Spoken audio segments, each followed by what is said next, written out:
Mes patientes, elles me confient souvent qu'elles mangent comme avant et qu'elles continuent de prendre du poids ou au contraire qu'il n'y a pas assez d'énergie même après les repas. La réalité, elle est frappante. Scientifiquement, on observe bien qu'il y a un métabolisme de base qui chute à la ménopause, tandis que la résistance à l'insuline, elle augmente chez déjà 30% des femmes.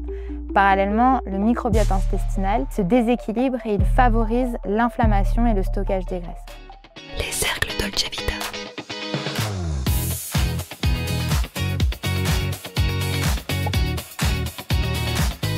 Bonjour à toutes, je suis Kelly Dubray, nutritionniste chez Alan. Aujourd'hui, je vais vous dévoiler comment votre métabolisme se transforme à la ménopause et mes stratégies nutritionnelles. Si vous appliquez mes conseils, vous pourrez stabiliser votre poids, booster votre énergie, préserver votre santé à long terme. Voici ce qui se passe concrètement dans votre organisme. La disparition des oestrogènes déclenche une cascade de changements métaboliques. Une redistribution des graisses au niveau de la zone abdominale. Nous, on a ce petit ventre qu'on n'aime pas, c'est les graisses viscérales. Elles sont souvent plus dangereuses pour la santé, elles touchent au niveau cardiovasculaire. On a souvent aussi le métabolisme qui va ralentir et le corps qui brûle 200 calories de moins par jour. Une masse musculaire qui va diminuer de 8% en 10 ans, d'où l'importance de faire de l'activité physique régulièrement, 30 minutes par jour. On a un microbiote également qui va être perturbé. Le ratio de bactéries intestinales va changer.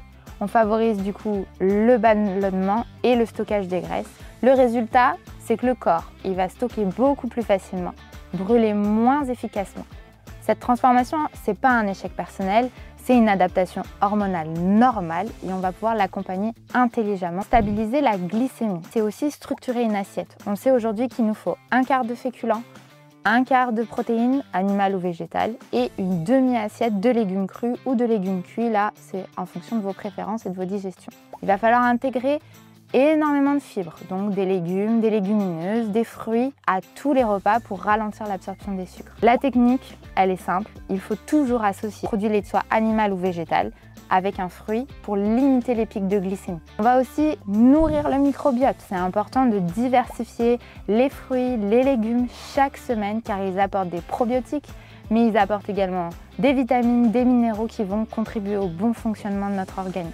Consommer des légumes fermentés peut aussi être une astuce, comme le miso, comme la choucroute, comme le kéfir. Faire une rotation au niveau des probiotiques, de changer de souche tous les mois pour optimiser la diversité bactérienne. On va relancer le métabolisme. Alors, l'idée c'est de manger comme un roi le matin, comme un prince le midi et pauvre le soir pour que ça suive vos dépenses énergétiques de la journée. Il faut intégrer une très bonne hydratation avec de l'eau, des verveines, des tisanes, des infusions, peu importe, mais en tout cas boire régulièrement tout au long de la journée. Les erreurs que je vois constamment au cabinet, ça va être de supprimer les glucides complexes, de grignoter des produits plus light, bourrés d'édulcorants qui perturbent le microbiote. Ça va être de boire trop peu d'eau qui ralentit l'élimination des toxines, de manger les mêmes aliments chaque jour qui appauvrissent du coup la diversité bactérienne. Trop peu de légumes, manger trop de fruits en dehors des repas et limiter les aliments transformés. Donc mes recommandations aujourd'hui pratiques que j'ai testées avec mes patients en consultation, c'est un passeport métabolique.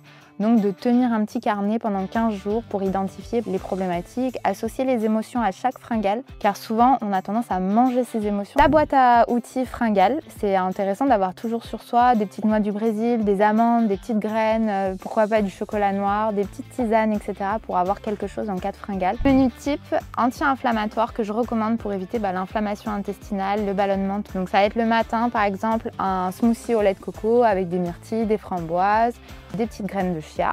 Le midi, ça pourrait être très bien une petite salade de quinoa avec du saumon, des brocolis, des petites noisettes concassées, de l'huile de lin.